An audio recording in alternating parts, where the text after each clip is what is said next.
নমস্কার, সমাসের দ্বিতীয় পর্বে তোমাদের সবাইকে স্বাগত। সমাসের এই দ্বিতীয় পর্বে আমরা শিখব দ্বন্দ্ব সমাস। এর আগের পর্বটা যারা দেখোনি অবশ্যই দেখে আসো।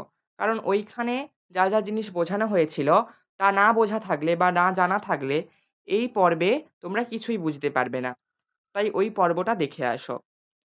তো চলো শুরু করি। দ্বন্দ্ব সমাসকে দুই প্রকার ভাগে ভাগ করা হয়। প্রথমটা হলো অর্থগত, দ্বিতীয়টা হলো গঠনগত। গঠনগত এবং অর্থগত এই দুই ভাগে দ্বন্দ্ব সমাসকে ভাগ করা হয়। এগুলোর বিস্তারিত আলোচনা আমরা একটু পরেই জানবো। তো চলো আগে জানি দ্বন্দ্ব সমাসটা কি। যে সমাসের সমস্ত পদে বা সমাসবদ্ধ পদে সমসমান পদের অর্থ প্রধানরূপে প্রতীয়মান হয় তাকে দ্বন্দ্ব সমাস বলে। যেমন আয় ও ব্যয়, আয় ব্যয়। কি জিনিসটা একটু বুঝে নেই চলো। সংজ্ঞাতে এটা লিখলেই চলবে, কিন্তু জিনিসটা কি আমাদের তা বুঝে নিতে হবে। যেমন ধরো আয় ব্যয়, এটা হলো সমাসবদ্ধ পদ বা সমস্ত পদ, এবং আয় ও ব্যয় এটা এটা হলো সমসমান পদ বা পদগুলি। তো এই সমসমান পদের অর্থই সমস্ত পদে গিয়ে প্রাধান্য পাচ্ছে, অর্থাৎ প্রধান রূপে প্রতীয়মান হচ্ছে।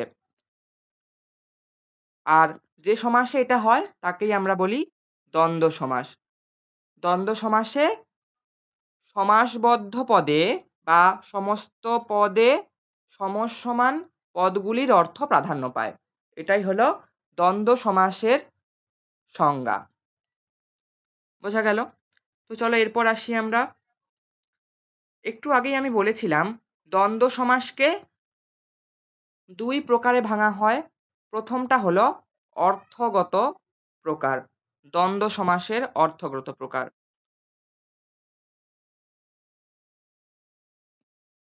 বিশেষ্য পদের দ্বন্দ্ব।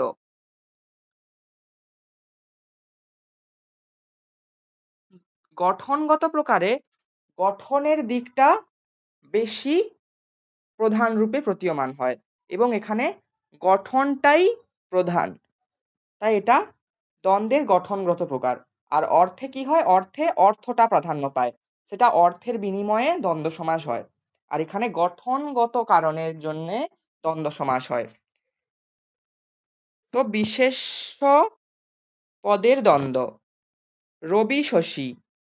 রবি কথার অর্থ আমরা সবাই জানি সূর্য, শশী শব্দের অর্থ চাঁদ। রবি ও শশী, বোঝা গেল? তারপরে দেখো কায়দা কানুন, কায়দা ও কানুন। তারপরে যুগান্তর, যুগ ও যুগান্তর। ও আচ্ছা, এটা ছিল যুগ যুগান্তর।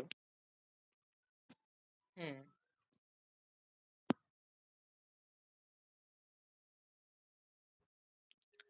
তো তারপরে আসছি বিশেষণ পদের দ্বন্দ্ব। এখানে বিশেষ্য পদের দ্বন্দ্বটা দেখবো। আগেটাতে আমরা দেখলাম বিভিন্ন বিশেষ্য পদের দ্বন্দ্ব, আর এখানে দেখব বিশেষণ পদের দ্বন্দ্ব। যেমন ধরো নরম গরম, নরম ও গরম। লঘু গরু, লঘু গুরু, লঘু ও গুরু। হাতাহাত, হাত ও আহাত। বোঝা গেল? এরপর সর্বনাম পদের দ্বন্দ্ব। আগেটাতে আমরা দেখলাম বিভিন্ন বিশেষণ পদের দ্বন্দ্ব হচ্ছে, আর এখানে সর্বনাম পদের দ্বন্দ্ব। ও হ্যাঁ, তার আগে বলে রাখি সমাসে কিন্তু দ্বন্দ্ব কথার অর্থ দ্বন্দ্ব মানে ওই মারপিট ঝগড়াঝাঁটি এইসব নয়। সমাসে দ্বন্দ্ব কথার অর্থ হচ্ছে মিলন। বোঝা গেল? এখানে এই দ্বন্দ্ব মিলন অর্থে ব্যবহৃত হচ্ছে। তো এবারে পরস্পর সর্বনাম পদের মিলন বা দ্বন্দ্ব দেখব আমরা। যার তার, যার ও তার, যাকে তাকে, যাকে ও তাকে, এরকম রয়েছে দেখো তোমরা। মানে এখানে বিভিন্ন সর্বনাম পদের দ্বন্দ্ব হচ্ছে, মানে দ্বন্দ্ব সমাস হচ্ছে আর কি। তো তোমাদের যখন উদাহরণ দিতে বলবে এক পরীক্ষাতে, একটি বিশেষ্য পদের দ্বন্দ্বের উদাহরণ দাও, তো তোমরা দেবে। বিশেষণ পদের দ্বন্দ্বের উদাহরণ দাও, তো তোমরা দেবে। তোমরা বুঝে যাচ্ছ যেহেতু তোমরা পারবে। এরপর ক্রিয়াপদের দ্বন্দ্ব, যেমন এখানে রয়েছে ভেবে চিনতে, ভেবে ও চিনতে, ক্রিয়াপদের দ্বন্দ্ব হচ্ছে আর কি। ভেবে ও চিনতে ক্রিয়া হচ্ছে, তো ভেবে ও চিনতে দুটো ক্রিয়াপদের দ্বন্দ্ব হচ্ছে। পড়ি মরি, পড়ি ও মরি, চলাফেরা, চলা ও ফেরা, দেখো প্রত্যেকটা ক্রিয়ার মধ্যে দ্বন্দ্ব হচ্ছে, মানে দ্বন্দ্ব সমাস হচ্ছে, মানে লাস্টে যে এরা মিলিত হয়ে যাচ্ছে, ওটা উঠে যাচ্ছে। তো গঠনগততে আমরা কি দেখছি, যে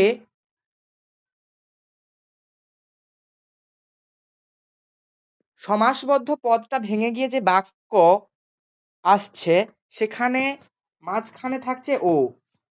হ্যাঁ, এই গঠনগতটা এটাই, যে দ্বন্দ্বের যে সমাসবদ্ধ পদ, তাকে ভাঙলে যে আমরা ব্যাস বাক্য পাবো, তার মাঝে একটা ও থাকবে, আর ওই ওটা দেখেই আমরা বুঝতে পারবো যে এটা দ্বন্দ্ব সমাস। তো দ্বন্দ্ব সমাসের গঠন এটাই, মানে গঠনগত দিক থেকে এটাকে এইভাবেই চেনা যায় যে এর মাঝে একটা ও থাকবে। ওটাই এটা, মানে এই সমাসকে চেনার উপায় ও, আর গঠনগত দিকটা এটাই। তো তোমরা বুঝলে সমাসের গঠনগত প্রকার।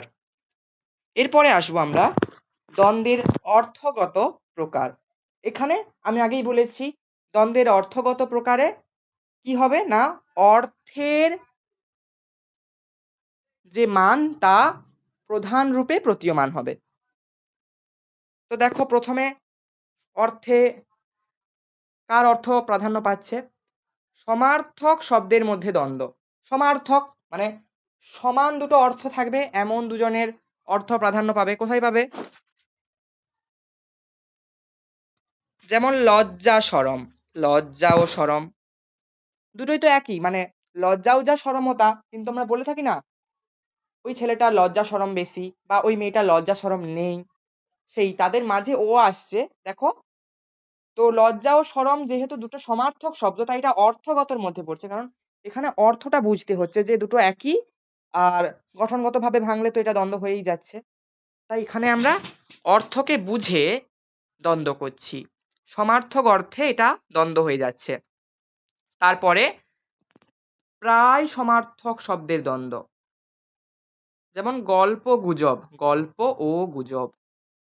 গল্প এবং গুজব দুটো কিন্তু প্রায় কাছাকাছি, কিন্তু কখনো কখনো এগুলো আলাদা হয়। গুজব সেইগুলো যেগুলো আহ, যেগুলোর সাথে কখনো কখনো মিথ্যে মিশে থাকে, আর গল্প কাল্পনিক হতে পারে, কাল্পনিক হলেও সেখানে সততা মিশে থাকে, অথবা পুরোপুরি সত্যি হলেই সেটা গল্প। তারপর ধরো টাকা পয়সা, টাকা ও পয়সা কাছাকাছি এগুলো না, টাকা এবং পয়সা দুটোই কিন্তু আহ সমান, মানে সমান কাজ করে আর কি, বিনিময়ে তুমি অন্য কিছু পাবে। কিন্তু টাকা ও পয়সার মান কিন্তু সমান নয়, আমরা জানি টাকা পয়সার মধ্যে টাকার মান বেশি পয়সার তুলনায়। সেই কারণে এটা প্রায় সমার্থক শব্দের দ্বন্দ্ব। তো পরীক্ষায় যখন এগুলোর উদাহরণ দিতে বলবে তোমরা অবশ্যই পারবে আশা করি। এরপর আসি বিপরীত শব্দযোগে দ্বন্দ্ব, অর্থাৎ দুটো বিপরীত শব্দের মধ্যে এখানে মিলন হবে। স্বর্গ নরক, স্বর্গ ও নরক মানে দুটো একেবারেই বিপরীত, আমরা কিন্তু ব্যবহার করি। স্বর্গ নরক দুটোরই মালিক হলো ভগবান, সেই ধরনের ধরো স্বর্গ নরক, স্বর্গ ও নরক মানে দ্বন্দ্ব সমাসে দুটো মিলিত হয়ে আছে এমন পদকে আমরা আলাদা করে দেই। কি দিয়ে আলাদা করে দেই, ও দিয়ে। বুঝতে পারলে, ভাঙা ও গড়া, ভাঙা ও গড়া তো দুটোই পুরোপুরি আলাদা। ভাঙা গড়া খেলা জেতার কিসের তবে ডর, আছে তোমাদের প্রলয় উল্লাস কবিতাতে আছে, লাইনটা হয়তো আমি ভুল বললাম একটু। যাই হোক, ভাঙা গড়ার, তো ভাঙা গড়াকে যদি আমরা ভাঙি দ্বন্দ্ব সমাসে এসে, তো তা হবে ভাঙা ও গড়া। বুঝলে? মায়ে ঝিয়ে সরি, এটা তো আমি অন্যতে চলে এলাম। দিন রাত, দিন রাত তো সম্পূর্ণ আলাদা, তাই তো? সেখানে দিন ও রাত হচ্ছে। এরপর আসবো অলুক দ্বন্দ্ব। যে দ্বন্দ্ব সমাসে বিভক্তি লুপ্ত হয় না তাকে অলুক দ্বন্দ্ব সমাস বলে বা অলুক দ্বন্দ্ব বলে।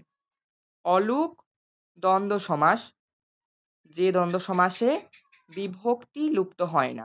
আমি তোমাদের আগের যে সমাসের পর্ব রয়েছে সেখানে বলেছিলাম শব্দের সঙ্গে যখন বিভক্তি যুক্ত হয় তা পদে রূপান্তরিত হয়, অর্থাৎ পদ সেটাই যা শব্দের সঙ্গে বিভক্তি যুক্ত হয়ে হয়। অর্থাৎ শব্দ প্লাস বিভক্তি ইজ ইকুয়াল টু পদ। তো সেই যে দ্বন্দ্ব সমাসে বিভক্তি লোপই হচ্ছে না, বুঝলে, সেখানে যে দ্বন্দ্ব সমাস হয় সেটাই অলুপ দ্বন্দ্ব। অলুপ মানে লোপ হচ্ছে না। কিসের লোপ হচ্ছে না? অবশ্যই এক্ষেত্রে বিভক্তি লোপ হচ্ছে না। যেমন ধরো বনে জঙ্গলে, বনে ও জঙ্গলে। এটা জাবড়ে যাচ্ছে, আমি একটু মুছে দিই অনেকগুলো। যেমন ধরো বনে ও জঙ্গলে, বনে জঙ্গলে। মায়ে ও ঝিয়ে, মায়ে ঝিয়ে। এখানে দেখো এ কার, এ কার যে এ, এটা বিভক্তি। এ যেটা, এটা বিভক্তি, এটা কিন্তু বিভক্তি, এটা লোপ পাচ্ছে না আর কি, বুঝলে? তো অলোপ দ্বন্দ্ব এটাই, যেখানে ব্যাস বাক্যেও বিভক্তি লোপ পাচ্ছে না, সঙ্গে সঙ্গে সমাসবদ্ধ পদেও বিভক্তি রয়ে যাচ্ছে। মানে কোনো ক্ষেত্রেই তার বিভক্তিটা লোপ পাচ্ছে না, সমাসবদ্ধ পদেও লোপ পাচ্ছে না, আবার ব্যাস বাক্যেও লোপ তো পাচ্ছেই না। বুঝতে পারলে? এরপরে আসবো অলোপ দ্বন্দ্বটা হলো, এরপর ইত্যাদি অর্থবাচক দ্বন্দ্ব।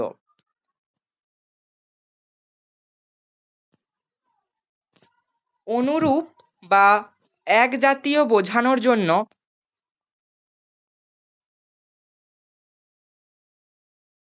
সহচর, অনুচর, প্রতিচর, বিচার, অনুকার শব্দের দুইয়ের মিলনকে বলা হয় ইত্যাদি বাচক অর্থের দ্বন্দ্ব।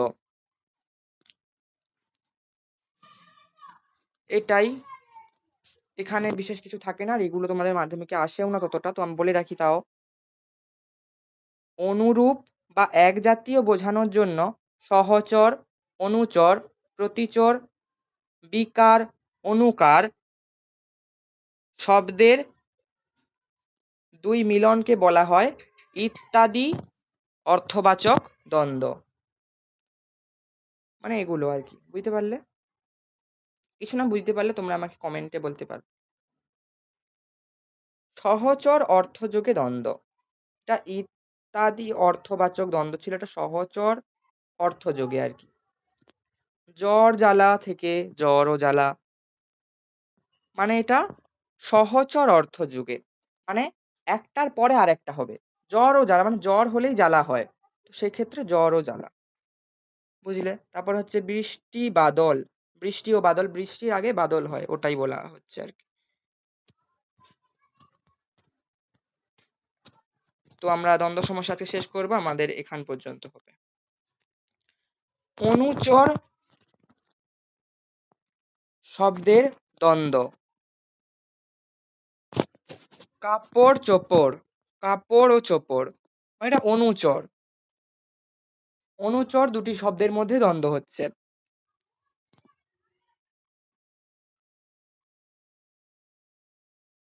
লাঠি সরকি, লাঠি ও সরকি,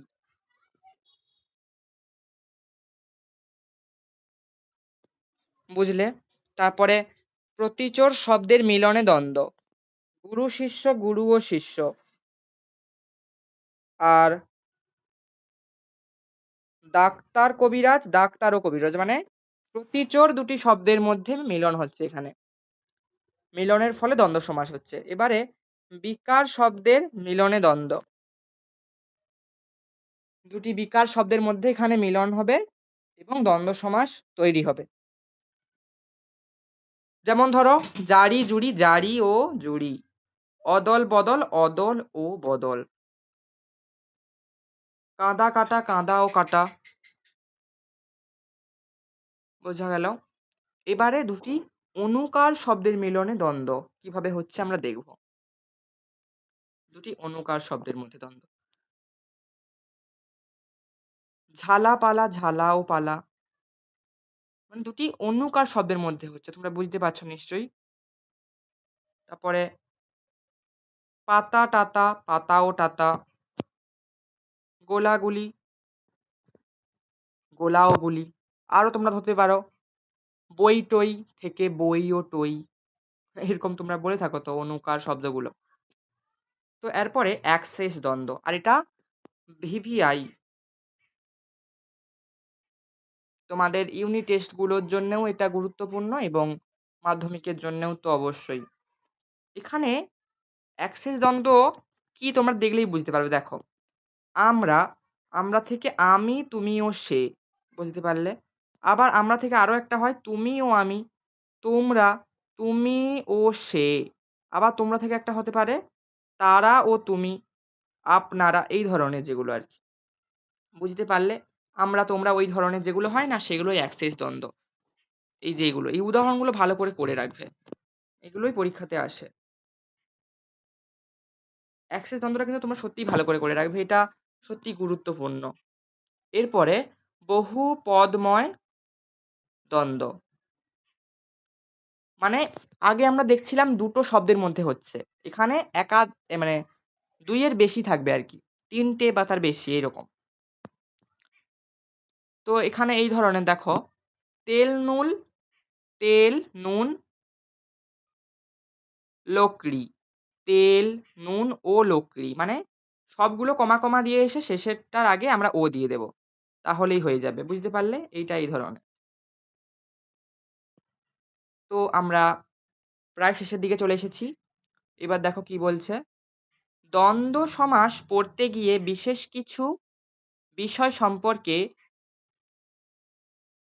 জানা দরকার বা জানা একান্ত প্রয়োজন। একে কি বলছে দেখো, কিছু সংস্কৃত শব্দের ক্ষেত্রে বিশেষ কতগুলো নিয়ম প্রচলিত আছে। আমি আগের দিন তোমাদের বলছিলাম মনে হচ্ছে না, আমি বলছিলাম যে বাংলা ব্যাকরণের সঙ্গে সংস্কৃত ব্যাকরণের একটা নিবিড় বা অন্তর্নিহিত সম্পর্ক রয়েছে, যেহেতু সংস্কৃত ভাষার ব্যাকরণ আর বাংলা ভাষার ব্যাকরণ প্রায় একই। এর কারণও বলে দিয়েছিলাম যে সংস্কৃত ভাষা থেকেই বাংলা ভাষা এসেছিল।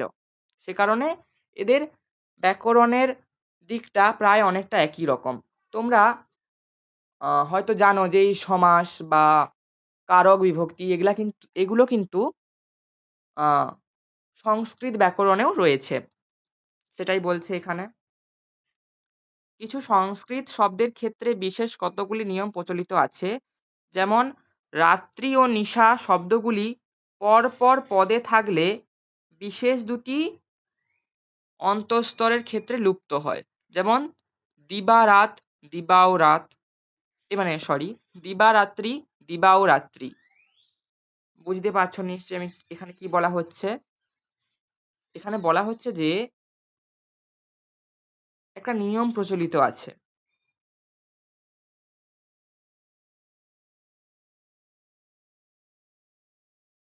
যে রাত্রি ও নিশা শব্দ দুটি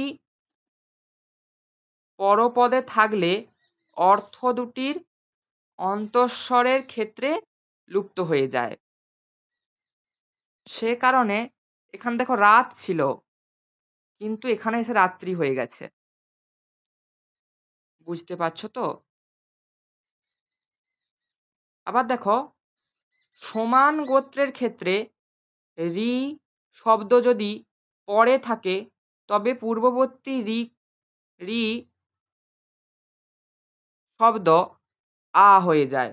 যেমন পিতৃ ও মাতৃ, পিতা ও মাতা, মানে এখানে ঋকার গুলো উঠে গেছে আর কি, একদম চাপড়ানো হয়ে যাচ্ছে। এই যে ঋকার গুলো এখানে উঠে গেছে দেখো, পিতৃ ও মাতৃ থেকে একদম পিতা মাতা হয়ে যাচ্ছে।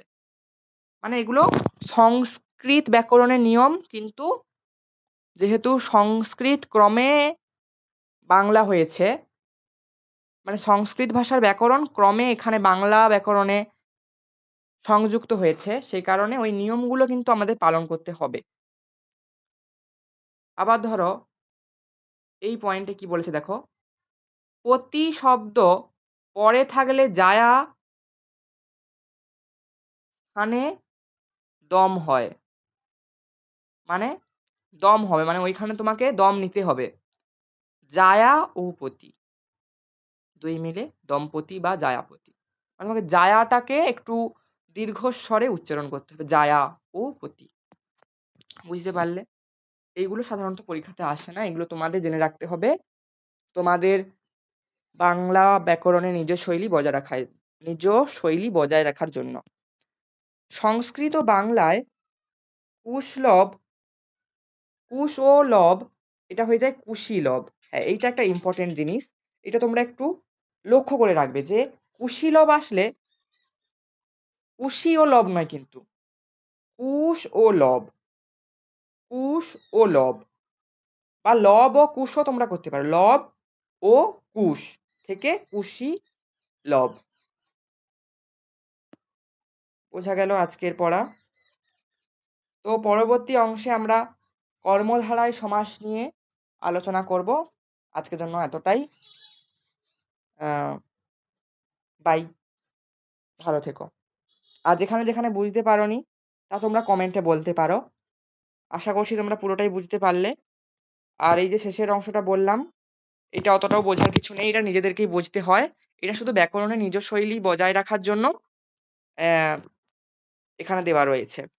অন্যান্য বই থাকে না, এই বইটা এই প্রান্তিক প্রকাশনী সমাসের যে অংশটা রয়েছে এটা খুব ভালো, তাই তোমাদের এটা থেকে আমি পড়াচ্ছি। এখানে এই এক্সট্রা জিনিসটা তোমরা পেলে, এটা হয়তো অন্য বইয়ে নেই, কি হয়তো আছে আমি জানি না। মোর এটাও একটু জেনে রাখা দরকার ছিল, তাই এটাও তোমাদের পড়িয়ে দিলাম। বাকি এইগুলো তো পড়িয়ে দিলাম, এইগুলো তো পড়িয়ে দিলাম তোমাদের, সবকিছুই পড়ালাম এখানে। তোমরা দ্বন্দ্ব সমাসটা ভালো করে জানলে। ব্যাকরণের ক্ষেত্রে না, তোমরা একটু কনসেপ্ট ক্লিয়ার রাখার চেষ্টা করবে, যাতে করে যদি ঘুরিয়ে প্রশ্ন বা অতি জটিল প্রশ্ন আসে, তো সেক্ষেত্রে তোমরা নিজ শৈলীতেই তার উত্তর করতে পারবে, কোনো সাজেশন এর ওপর আর তোমাদের নির্ভর থাকতে হবে না। ওকে, আজ এতটাই।